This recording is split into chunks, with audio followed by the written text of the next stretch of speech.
नमस्कार मंडळी, तर आज आम्ही कुठे गेलो ते सांगते. राष्ट्रवादी काँग्रेस पार्टीचे मिलिंददादा वाळन यांच्या जनसंपर्क कार्यालयाच्या उद्घाटन सोहळ्यासाठी तर तिथे मस्त जाऊन पहिली हजेरी आम्ही पेट पूजा केली.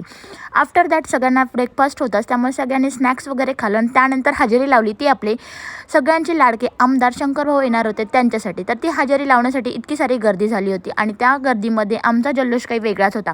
मस्तपैकी टोप्या वगैरे वेअर केल्या होत्या आपला दादा म्हणून, आणि दादा हा आपलाच आहे. तर चला, मस्तपैकी शंकरभाऊंची एंट्री झालेली आहेत. आमदार साहेबांची एंट्री होताच सगळ्यांची काही गडबड चालू झाली. मस्तपैकी महिलांनी सगळ्यांनी औक्षण करून घेतलं आणि आमदार साहेबांनी मस्तपैकी औक्षण करून घेतलं. छान असे फटाक्याच्या गरजात आणि तुतारीच्या पिपाणीच्या आवाजात आणि मस्त डीजेच्या आवाजात आमदारांची एंट्री झालेली आहे. आणि आता मस्त रिबिन कट होणारच आहे. सध्या इकडे भाषणं चालूच होती.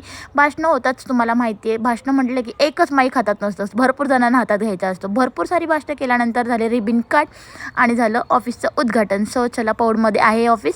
छान असे फोटो सेशन करून घेतले. आम्ही गेलो जेवणासाठी हॉटेलमध्ये. मस्त असं जेवण करून घेतलं. खूप साऱ्या गप्पा, छान साऱ्या गोष्टी केल्या आणि त्यानंतर मी आले घरी. पिल्लांना ठेवलं होतं घरी, त्यामुळे जायची गडबड माझी खूप घाई होती. त्यामुळे छान अशा गप्पा केल्यानंतर, जेवण केल्यानंतर आम्ही निघालो थेट घरी. घरी गेल्यानंतर ब्लॉग इथं संपवते. भेटूयात आपण नेक्स्ट ब्लॉगमध्ये. नक्कीच ब्लॉग आवडत असेल तर चॅनलला फॉलो करा, सबस्क्राईब करा. बाय.